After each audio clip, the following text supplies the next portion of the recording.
Hi.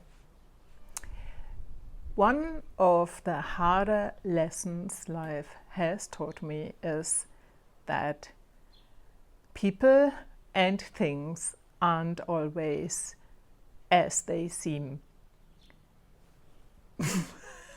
Maybe that's not news for you, and maybe that's something that you say, well, yes, what's such a big lesson about this? But I think I learned the hard way that there are, for example, things promoted as being very helpful, and when you walk down that path, programs or whatever it is, and they actually aren't helpful at all, but they just help you to even suppress more emotions than you did in the beginning. And they just lead you down the path of toxic positivity, for example. And with people, I just have learned, quite painfully, I have to say, that just because somebody says they mean well, or they have your best interest at heart, or they love you, doesn't mean that it's really true. And the actions might be a completely different thing altogether. Like they might be at the same time putting you down or criticizing you all of the time, or you just feel always on edge with them. And there comes when there's this contrast of what someone says, for example, and how they behave, there's a lot of confusion, endless confusion, because we somehow try to bring it together to have an understanding. Or someone, for example, appears very enthusiastic, very positive. You think you finally have found a great friend, to find out the moment you're sharing something difficult or something that's a little bit painful.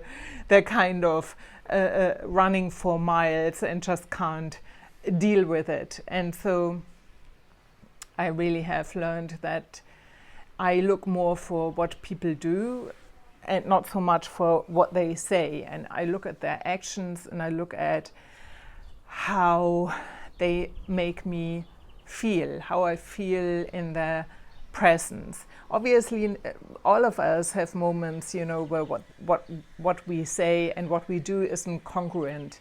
But I'm looking out for the people where it mostly is, where it somehow matches what they say and what they do. And if it doesn't match, and if what they do doesn't make me feel good, I just gonna distance myself and give them distant compassion, but I don't need to be so close to this. So what it comes down to is that I learned to, how shall I say, to give my trust wisely. I mean, the opposite of not trusting anyone anymore also doesn't work. I'm sure I've fallen into this opposite trap as well. But I think this life lesson of that things and people aren't always what they seem, and things and people that appear very positive, for example, positive for me and charismatic or whatever it is, doesn't mean that it's really like this. And so I think I learned the hard way to apply discernment and to really look closely. And if I embark, for example, on a new program where I want to learn things, I'm allowing my skeptical parts to come on board. Not so much that I don't want to do anything anymore, but just to help me with a discernment and to see what I want to follow and what I don't want to follow, what makes sense, what feels good to me. And so in a way, I think the lesson here is to slowly but surely, it's been a long way coming, to take the trust, the main trust, back to myself, to trust my own inner wisdom that, to be quite honest, has been earned the hard way, to trust that, to trust my instincts if I don't feel good in the presence of someone, no matter what my mind is going to tell me as a justification, to listen to that and to say, you know, I put my trust into the things and places and people that deserve to have my trust put in. And I really have learned as well that sometimes, for example, when it comes to friendships, those things that develop slowly, where maybe someone doesn't appear so enthusiastic because they are more introverted and it takes time, that often these were the best friendships where people were very understanding when I said, you know, I can't do this today because I'm not feeling well, for example. Which brings me actually to a second point, which is also one lesson I learned, is that many people can't be with their own pain and therefore also can't be with the pain of someone else.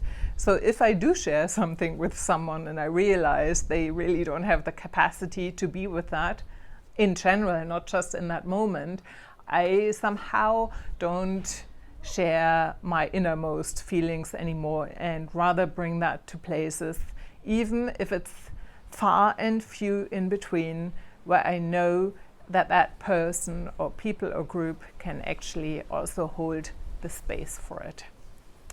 So, to summarize, the lesson is not everyone or things are as they seem, and which means to apply discernment and to first and foremost put the trust into myself. So, if you would like to share what one of the harder lessons life has taught you with me, please do it in the comments. And this is your creative rebel, Anja. Take good care. Bye-bye.